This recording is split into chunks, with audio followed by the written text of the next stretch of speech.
Hello, freak bitches.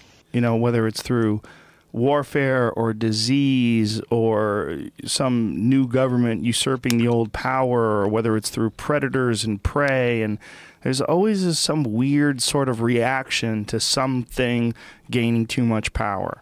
And whether it's ideas or ideologies or patterns, they gain too much power, and then something shows up that sort of tends to diminish that and erode the very foundation of it.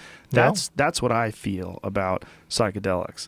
That in many ways what they're doing, and even the sneaky door, like the people that talk about cannabis being, some sort of a gateway drug. Well, it's not a gateway drug to the bad ones. I think it's, if anything, it's a gateway drug to the ones that are going to change the world. Yeah, if it doesn't do it on its own.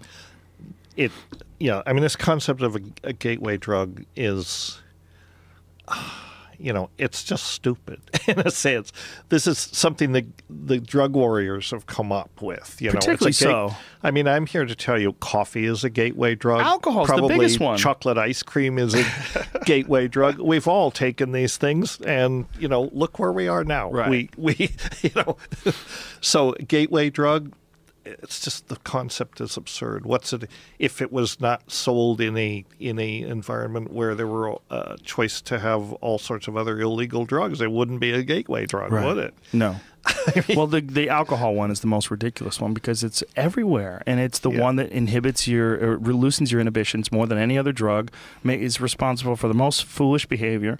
Yeah, it's everywhere. You can get it at every restaurant. You can get it almost everywhere you go. There's even to the point where it's not even recognized as a drug. Yeah, that's exactly. The cognitive dissonance for years. The FDA could not classify tobacco as a drug because it was a different regulatory framework. Well, of course it's a drug.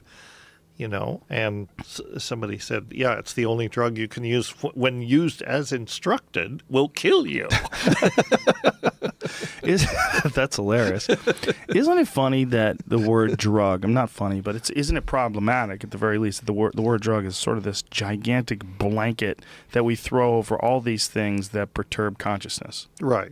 Well, and that drug, good and bad, positive and negative, no beneficial effects whatsoever, and massive ones. This is another reason, this is another example of why this conversation about drugs is so shallow, because we're talking about drugs, this completely scary, as you say. Good people don't use drugs. What about which drugs? Why don't we talk about which drugs? Because there's thousands of drugs. So which one are we talking about? Or we just ban all drugs, I feel like just calling them drugs is a problem.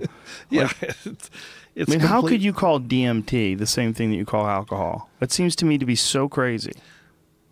It's just not a useful term. Right. And then also, the problem that they're facing and that we have to acknowledge, which I've been saying a lot lately, is we're made of drugs, right? That's why drugs work. We are made of drugs, right? We're biochemical engines that run on drugs, which are neurotransmitters and hormones and enzymes and all of these things in biochemical system. They're involved with signal transduction, with, organisms are networks of communication.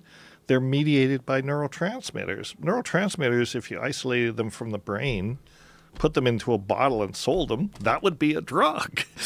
Well, it is a drug. So this idea that, we are inherently biochemical systems, and people don't want to acknowledge that, but that's the truth. We're made of drugs. So the people that want to have the drug-free America, I'm sorry, we're made out of drugs. Drugs are built into who we are. That's why drugs taken from plants or from the outside have the effects that they have, because they affect these systems that, our big brains. This is kind of a consequence of evolution. We have these enormous brains, that evolve very quickly. And we like novelty. We have all of these brain receptors. We like to stimulate those receptors because it makes us feel good, or it's interesting, or for all sorts of reasons, we like to tweak our states of consciousness. it's just built into who we are, and it's not a bad thing. Well, this is a problem with the way you're thinking.